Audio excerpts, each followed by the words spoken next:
ओडिशार गर्व और गौरव ओडिशा पाइक संगठन प्रतिष्ठाता खोर्धा जिला सिको ग्रामर स्वाधीनता संग्रामी हटनाथ मंगराज 104 वर्ष बयस देहांत। से किछि दिन हेब रोग सज्जारे पड़िथिले। आज तांकर मृत्यु घटिछि। निज जन्ममाटी सिको ग्राम निज बासभवन में ओडिशार विशिष्ट व्यक्ति माने तांको शेष दर्शन करी श्रद्धांजलि जणाइछन्ते। कलिंग पाइक संघर प्रतिष्ठाता अतुलनीय ओडिया भाषा साहित्य संस्कृति प्राण ए माटीर गर्व एवं गौरव पूज्य पूजा संस्कृति अभियान ए महान कांडारी बरण्य हटनाथ मंगराज आज 104 वर्ष बयस इहलीला संबरण कर इतिहास को परिवर्तन कर स्रष्टा 1817 पाइक संग्राम ही भारत वर्षर मुक्ति आंदोलन प्रथम संग्राम यही मान्यता देवा जो अभियान से अभियान से होती प्रमुख कांडारी ऐतिहासिक भाषा आंदोलन से होती महान योद्धा संस्कृति प्राण अतुलनीय व्यक्तित्व आज से आम पाखु विदाय नहीं जो कीर्ति और कृति तांकर जो प्रतिबद्धता धर्मी बलिष्ठ व्यक्तित्व सकारात्मक सर्जनशील मानसिकता ता पीढ़ी पर पीढ़ी ओडिया प्रेरणा उत्स। ओडिशा 1817 मसीह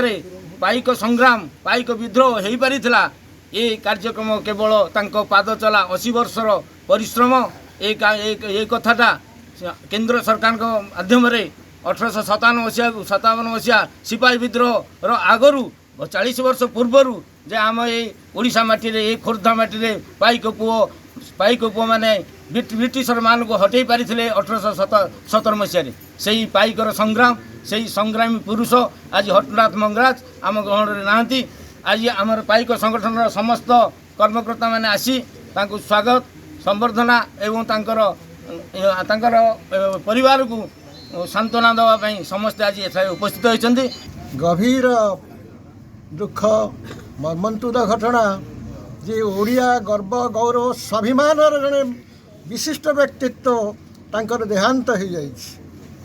हटनाथ मंगराज यही भली एक पवित्र गाँव में जन्ममाटी जन्म हो सी पूर्वपुरुषर परंपरा को रक्षा करने से तांकर पूर्वपुरुष माने यही पाइक विद्रोह जोग देते से परंपरार से वार्तावह केवल सेतिक नुह ओडिशार जो अतीत प्रतिष्ठा अतीत गौरव खारबल कहतु कपिलेन्द्र देव कहतु किंबा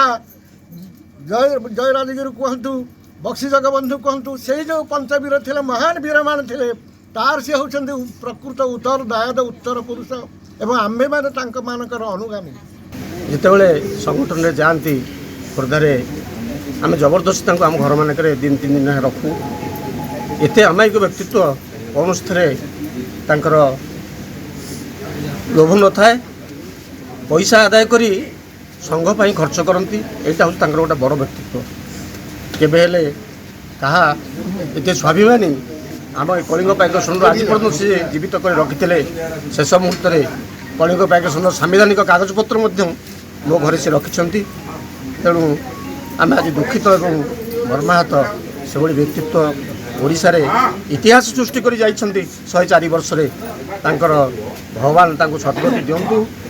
तांकरी भली मनोवृत्तिर लोक आम भगवान को प्रार्थना करुचु